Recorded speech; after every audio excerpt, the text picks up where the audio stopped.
What keeps me motivated? Siguro bukod sa pangarap ko, masaya ako sa ginagawa ko. Masaya ako na kasama ko itong mga katrabaho ko araw-araw.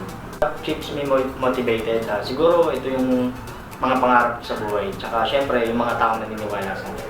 Syempre, una, pamilya ko. Pangalawa, si God. Pangatlo, syempre, yung mga katrabaho ko. Ang nagpapamotivate lang naman sa akin, syempre yung family ko. Sila naman yung dahilan kung bakit ako namomotivate araw-araw. Ang nag-motivate sa akin ngayon is yung sister ko. Ngayon kasi ka-graduate na siya, malapit na this coming October. My family, since malayo po ako sa kanila, they keep supporting me all throughout my journey. I think myself. Every time na pupunta ako sa salamin ng bahay namin and titignan ko yung sarili ko na parang I feel so weak. So, ang ginawa ko po is minotivate ko yung sarili ko. I study hard and in the past 4 years, naging consistent akong first honor ng high school ako.